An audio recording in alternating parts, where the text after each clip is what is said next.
चीज़ें कर के बोर हो गई थी और मैं वेट भी कर रही थी काफ़ी टाइम तक कि कुछ ऐसा चैलेंजिंग आए। मुझे लगा कि बहुत नफ़रत मिलने वाली है, मुझे बहुत गालियाँ पड़ेंगी, बट इतनी अच्छी तो टीआरपी जा रही है।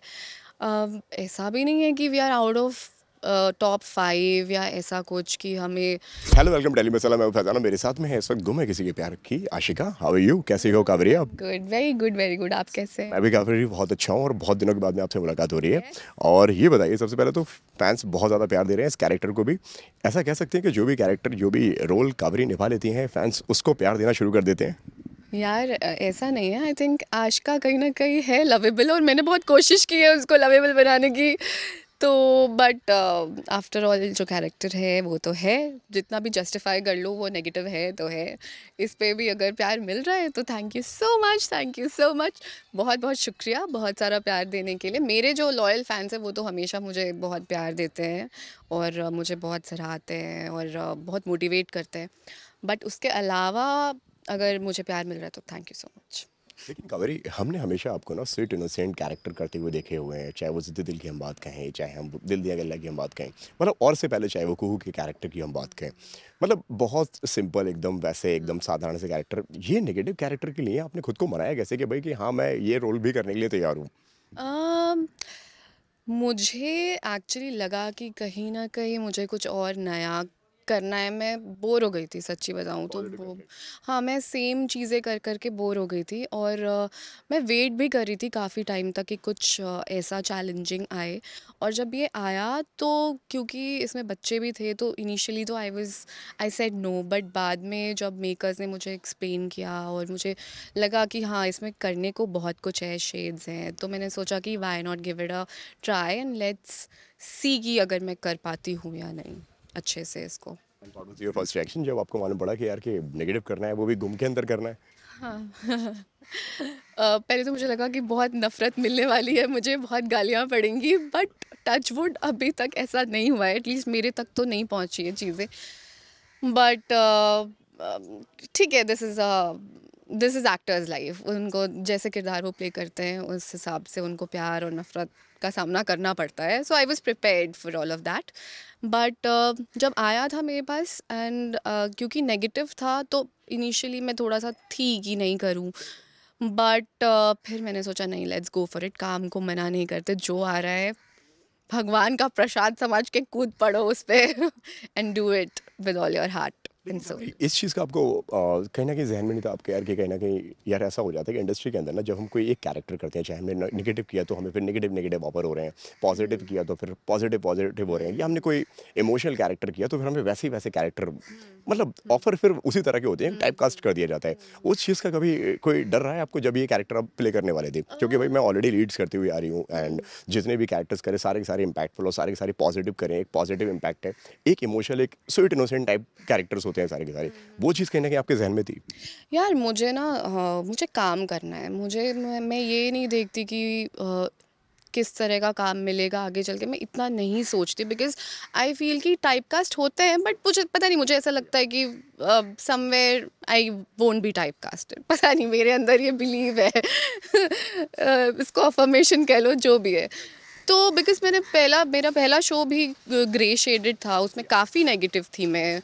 अगर आपको याद होगा तो, जनता को याद होगा तो, बट उसके बाद मैंने पॉजिटिव किया। सो आई फील कि ऐसा कुछ नहीं है। एंड मेरे हिसाब से I am not here to just stick to one platform. इसके बाद शायद मैं वेब करूँ, शायद फिल्म करूँ, फिर वापस टीवी में आऊँ। So there is a lot of scope of detour और जो भी। और अगर हुई चीज़ें वैसी तो अच्छी बात है, और नहीं भी हुई तो अगर अनदर कोई नेगेटिव कैरेक्टर मिलता है तो in fact I would be willing to do it.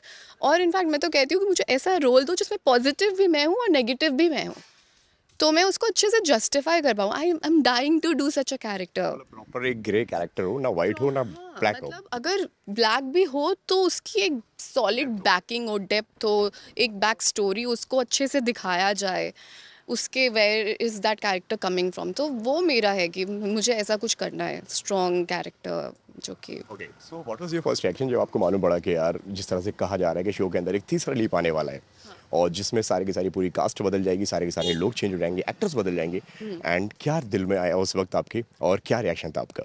मेरे दिल में एक्चुअली मैं थोड़ा-सा टेकन अबैक थी फॉर अ व्हाइल कि मुझे लगा कि यार ये इतनी अच्छी तो टीआरपी जा रही है। ऐसा भी नहीं है कि we are out of top 5 या ऐसा कुछ कि हमें पूरी स्टोरी ही चेंज हो रही है, बट ठीक है, ultimately we have to make peace with it.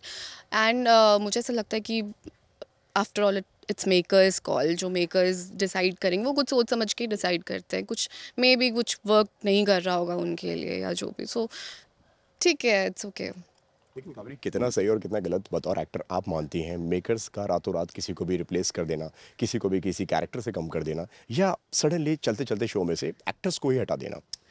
यार ये तो बहुत गलत है, मतलब मुझे ऐसा लगता है कि दोनों साइड की स्टोरी सुननी चाहिए रादर देन, क्योंकि तब क्या होता है ना, अगर अगर सिर्फ एक्टर्स को गलत बोला जाएगा तो क्या होगा कि कभी प्रोडक्शन वाले या सेट वाले गलत फ़ायदा उठा सकते हो उस चीज़ का कि अरे ये एक्टर है, ये सारा ब्लेम तो इस पे आएगा, इसके बारे में कुछ भी आप बोल दो, कुछ भी फैला दो कि इसने मेरे साथ ऐसे बिहेव किया, इसने मेरे साथ ऐसे ट्रीट किया।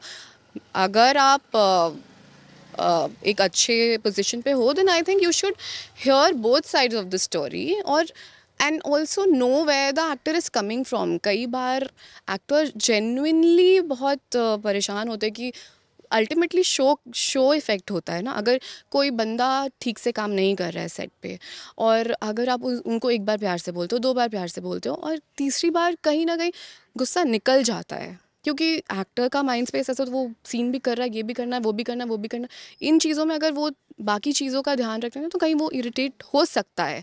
सो आई थिंक ये सब चीज़ों का भी एक बार ध्यान रखें, बिकॉज आई डोंट थिंक कि कोई जानबूझ के किसी को नीचा दिखाएगा, या everybody wants to work, and अगर अच्छा काम मिले तो क्यों नहीं करना किसी को भी अच्छे से। तो आई थिंक मेकर्स को ये सारी चीज़ों का ध्यान में बातें रख कर ही डिसीजन लेना चाहिए। And I am not saying कि एक्टर्स गलत नहीं होते, कुछ एक्टर्स गलत होते हैं, तो फिर उनके बारे में भी एक हिस्ट्री होती है, उनको पहले आप चेक करो, उसके बाद take a call on it. That's what I believe. But लेकिन कई बार ऐसा होता है कि यार कि एक्टर्स की वजह से, किसी एक या दो एक्टर्स की वजह से सबको सफ़र करना पड़ता है, लाइक ये कह सकते हैं?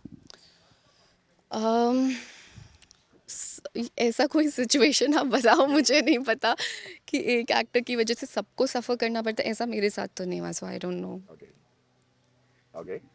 किससे सबसे ज़्यादा मिस करने वाली हैं जब लीप आए हैं और आप नहीं रहे शो में, या बाकी लोग नहीं रहे, सब अलग अलग हो जाते हैं शो में, सब अपने अपने नए वर्क प्लेस सब देखने लगते हैं, सब दूसरी जगह कहीं ना कुछ काम करने लगते हैं, किसको सबसे ज़्यादा मिस करेंगी आप साइड पे से? मैं सई को सबसे ज़्यादा मिस करूँगी, क्योंकि सई बहुत क्यूट है और वो बहुत प्यारी है, और हम बहुत मस्ती वाले टाइम भी स्पेंड करते हैं सेट पे, और हमारी सीन्स भी होती है, वो बहुत प्यारी है, वो बहुत प्यार से मिलती है, और बहुत she is very cute, so I am gonna miss her. Okay, दो लोगों के अभी तक नाम आ गए हैं, सनम है, वैभवी हैं, जो नए लीड्स बनने वाले हैं शो के। आपका पढ़ा आपने कुछ उनके बारे में? हाँ, मैंने कहीं तो देखा था, आई थिंक टेली चक्कर या टेली मसाला में ही देखा था मैंने न्यूज़ पे। तो या all the best Sanam Johar and Vaibhavi, all the very best. So कितना मिस करने वाली हैं कावेरी सबको लास्ट डे पे, और हमें देख के ऐसे लग रहा है कि कहीं ना कहीं यार बहुत इमोशनल होने वाले हो आप लास्ट डे पर, ऐसा लग रहा है कि बहुत ज़्यादा रोने वाले हो आप। नहीं यार, आई डोंट थिंक सो, मैं इतना रोने वाली हूँ, बिकॉज ऑफ कोर्स अटैचमेंट तो होती है चीज़ों से, बट कहीं ना कहीं आपको मूव ऑन भी करना है, ये पता है, and there are greater responsibilities to be taken care of, तो वो चीज़ें हैं मेरे दिमाग में, so my brain is right now कि व्हाट नेक्स्ट, और कितनी जल्दी, सो दैट मेरे ऑडियंस कनेक्टेड रहे मेरे से और मैं उनसे, और मैं एंटरटेन करती रहूँ। बस। लास्टली जाते जाते कावेरी प्रेम के फैंस से जो भी आप बोलना चाहें, उनकी ऑडियंस से जो भी कहना चाहें। हाँ, बहुत टाइम के बाद मुझे मौका मिला था आप लोगों से कनेक्ट करने का through Ashika, and I hope कि मैं आप लोगों को एंटरटेन कर पाई, और मैं ये चाहती हूँ मैं बहुत जल्दी वापस आऊँ टीवी शोज़ या वेब या कुछ भी, किसी भी प्लेटफॉर्म पे, और आप लोगों से रूबरू होती रहूँ, और आप लोगों का प्यार ऐसे ही मिलता रहे। Thank you so much. और हमसे कनेक्ट करने के लिए बिल्कुल भी खुशी नहीं है आपको? क्यों ऐसे मैं किसने ऐसे मजाक कर रहा हूँ। बहुत खुशी है मुझे। Thank you so much Kaveri, हमसे बात करने के लिए बहुत मज़ा आया आपसे बात करके, एंड आई होप आपने भी हमारे साथ में कॉन्वर्सेशन को एंजॉय किया हो। यस यस यस यस, बहुत एंजॉय किया, बहुत दिल की बातें निकलवा ली आपने मेरे, बट थैंक यू, बहुत मज़ा आया, बहुत काफ़ी एक्चुअली काफ़ी टाइम के बाद आप लोग सेट पे आए हो, और आप लोगों को देखकर बहुत अच्छा लगा।